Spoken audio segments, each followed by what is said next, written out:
Wabici-inĩ cia ngwatanĩro ya Maendelo ya wanawake kaunti-inĩ ya Nairobi nĩ kwarũgamĩrĩri a ngwatanĩro ĩno manĩrĩire atĩ gĩthurano kĩrĩa kĩrarĩ gĩtabanio mwaka ũyũ nĩ gĩtĩrĩtio nginyagia mwaka wa 2028. We were ready to leave office for elections, but the ratifying body is the AGM. So we took decision to AGM. It is then beyond us.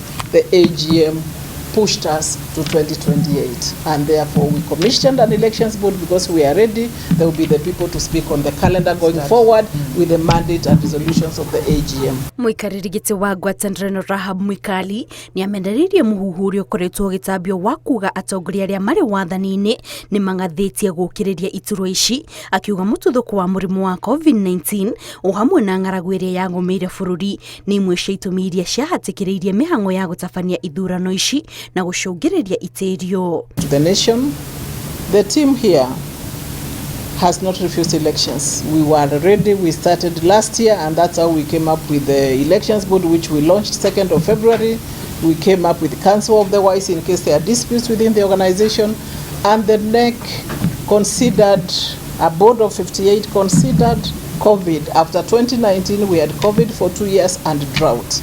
Atumia ya oho nĩ mareganĩte na ndeto ikoretwo igĩtambio cia kuga nĩ marahũthĩra mbeca cia ngwatanĩro na njĩra ĩrĩa ĩtagĩrĩire, kũrĩa maugĩte gũkinyĩria ihinda-inĩ rĩrĩ andũ arĩa makomborete nyũmba yao marĩ na mathirĩ ma ciringi mirioni 28.1. We are owed 28.1 million by tenants who have not paid.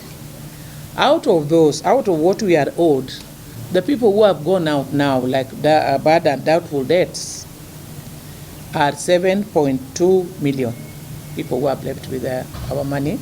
Some tenants, which the treasurer maybe didn't remember, pay rates which they came in the last 30 years. 40 years. 40 years. So you can imagine somebody paying 15 shillings per square foot, and our next door building, they are paying 100. So we've had all those challenges.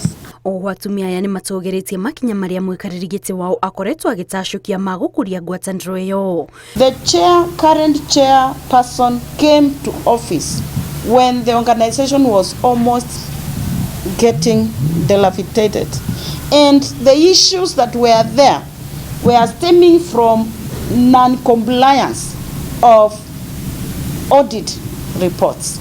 She has already reported that audits have been done from 2012 before we came to office up to 2022, and 2023 is commencing next week. Ngwatanĩro ĩno yambĩrĩirio mĩaka 72 mĩhĩtũku na itemi rĩa kũrũĩra kĩhoto na ũiganania wa atumia. Ngĩribotera Inooro TV, njĩtagwo Kate Muthoni.